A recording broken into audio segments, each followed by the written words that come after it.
я музыкой очень давно занимаюсь и постоянно искал какое-нибудь себе занятие, то есть отдельно от игры в группе, и пробовал разные штуковины.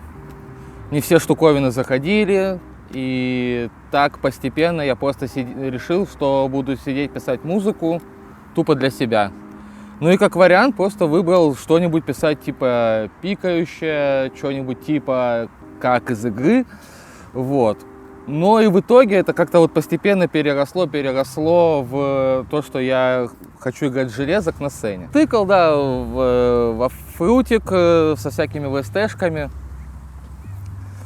Причем как бы, ну я не прям запаривался, чтобы оно как-то звучало именно интересно в плане там синтеза звука. Меня как бы больше всегда волновало, чтобы просто мелодия была прикольная, было весело.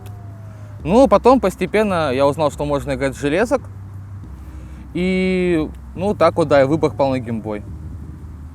И вот оно так и получилось, что теперь я играю чиптюн с геймбоев. В общем, я об этой сцене как бы знал очень давно, но вообще не интересовался. То есть это был где-то, возможно, 9-10 год, когда я первый раз услышал об этом. Ну, меня это вот, ну, вообще не интересовало. Как бы, ну, я просто знал, вот есть такие чуваки, вот они там что-то играют пикающее, им типа весело, классно, но мне это вообще не было интересно. Потом это уже был 18-й, по-моему, год, и я узнал, ну как бы тут трудно понять, восстановить всю цепочку, как это было. Я просто искал всякие видосы чуваков, которые играют, и постепенно узнал, что можно играть именно с геймбоя при помощи LSDJ, а потом уже узнал из всей российской сцены сначала Облиплав, а потом уже как бы и остальных каких-то российских исполнителей. По поводу, как какой-то шаг это как бы время покажет, мы же не знаем, что сейчас дальше у меня будет. Почему остался? Ну, я же говорю, как бы искал альтернативное занятие, помимо игры на гитаре в группе. И, в принципе, на тот момент меня это просто завлекло, то, что, ну, это было что-то новое абсолютно для меня. В принципе, там, электронная музыка для меня была новым. Как бы я ее незадолго до чиптюна и открыл, как бы. И получается, просто вот весь этот формат, он меня очень завлек. И вот я и решил остаться. То есть это даже перетекло в какую-то, ну, если брать музыкальную мою жизнь, то это теперь основная деятельность. То есть я сейчас пока никакой другой музыкой не занимаюсь, кроме как чиптюна. Вот недавно прям трек вышел с чуваком, Алексит. Он записал, получается, ну, был готовый трек в LSDJ, он на него уже накинул там гитары, барабаны, вокал.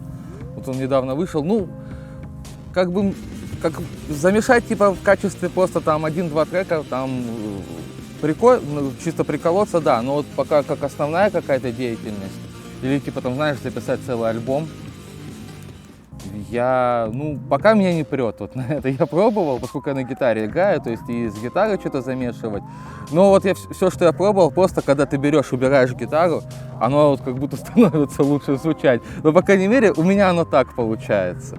Понятно, что есть куча чуваков, у которых это успешно получается, но пока это вот вообще не моя история. Ну, в мире я не прям особо слежу, вот. Но в России круто, сейчас вообще тусы там одна за одной идут. Карантин закончился, все тусуют. Ну, в принципе, как бы сказать, что там чиптюн рип, лично у меня язык не поворачивается. Я думаю, это говорят те, кому просто впадло что-то сидеть делать. Проще сказать, что оно мертво.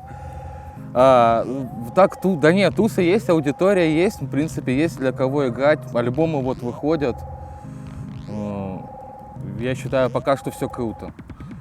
Вот. А в плане какого-то движения, ну, мне бы хотелось, чтобы очень много там именно артистов, которые делают чиптюн, они как бы шли как-то дальше именно в плане вот этих тусовок, то есть чтобы там не было такого, если там ты делаешь, к примеру, условно там драм-н-бейс на геймбое, и ты играешь только на чиптюн тусовках, и то есть вертишься только в этих кругах.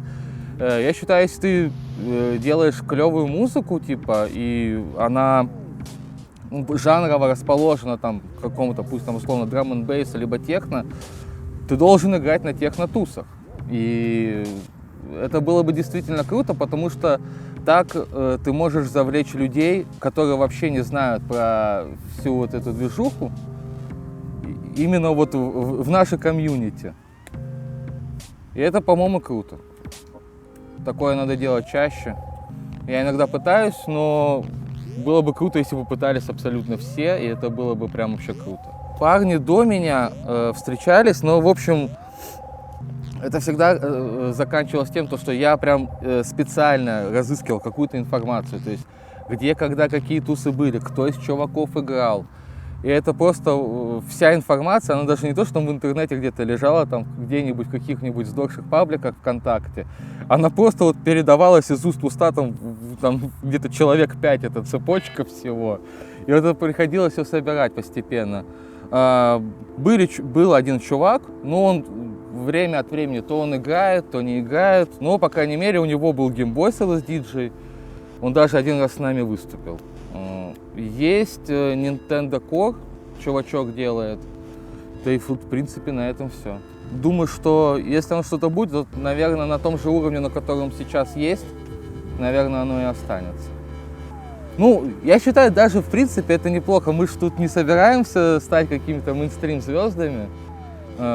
Каждый делает там свою музыку, и если есть какая-то аудитория, да, пускай она небольшая, она маленькая, но если людям это интересно, то почему бы и нет?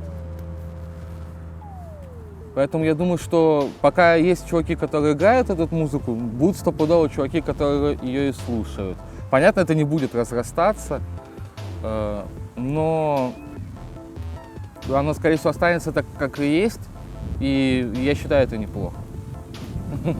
Дало то, что я, в принципе, смог себя реализовать как именно артист, потому что я музыкой давно занимаюсь, но я всегда занимался в каких-то коллективах именно на гитаре.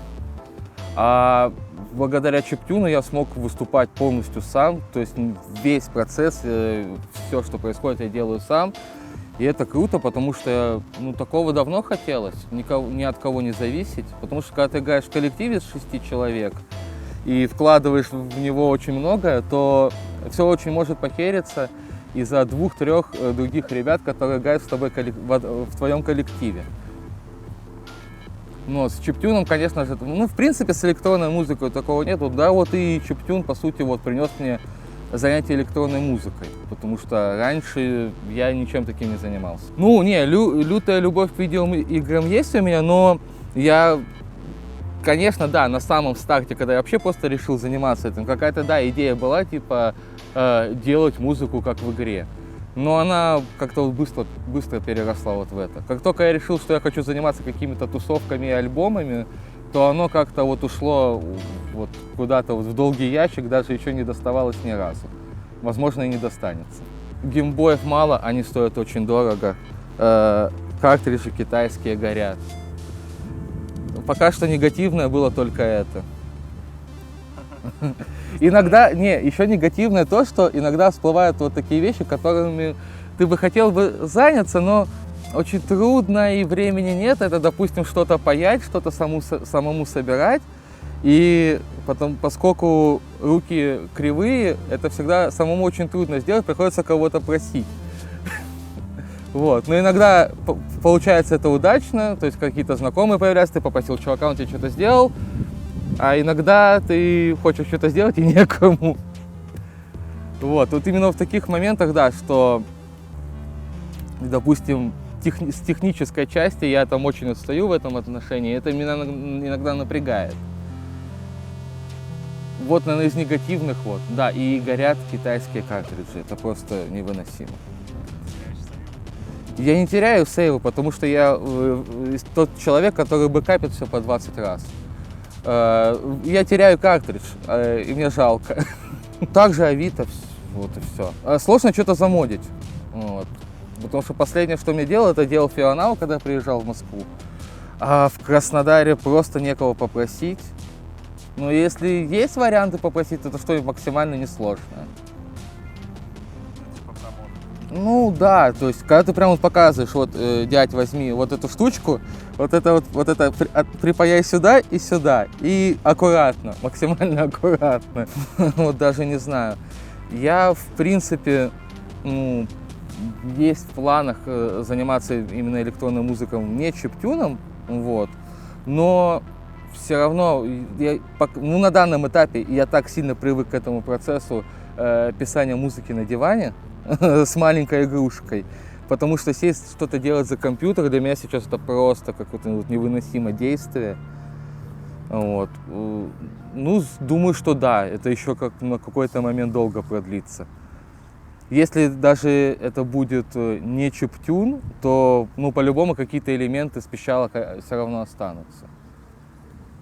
И ты почти не следишь, да, за сценой другой? Ну, в основном за российской только.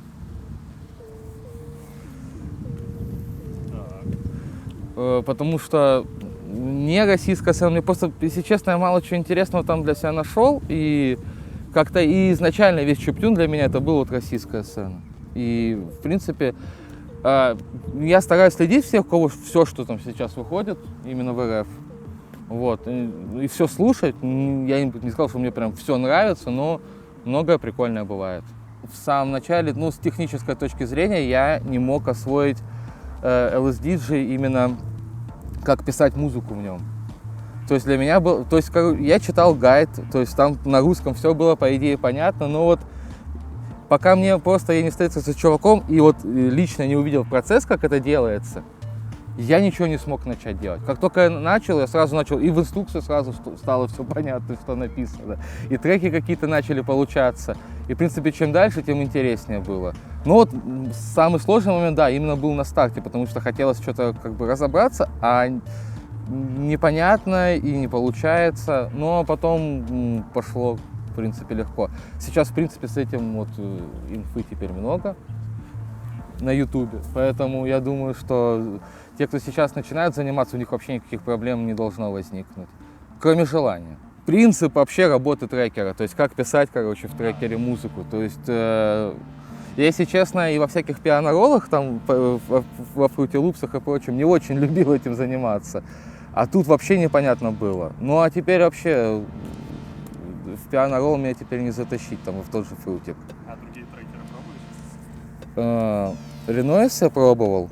Ну, пока все. Но сейчас я еще планирую Тинси купить, и как она уже, в принципе, куплена. Вот, на днях придет, и буду уже там пробовать в М8. Ну и пока все. Пока даже что-то ни на что и не особо хочется. Творческие амбиции, да не знаю, и в принципе... Делать альбомы, делать так, чтобы музыка получалась такая, чтобы она нравилась людям, и стараться донести ее до большего количества людей. Вот, в принципе, это основная такая сверхзадача. Ну а так, делать интересную музыку, возможно, даже попробовать уже делать что-то не прям only chiptune, а именно что-то именно просто электронное с элементами каких-то пищалок. Играть концерты. Хотелось бы поиграть, конечно, концерты еще не в России, но пока еще в России много где не играл. Просто чиптюн концерты, лично которые у меня, они от концерта до концерта всегда разные какие-то получаются.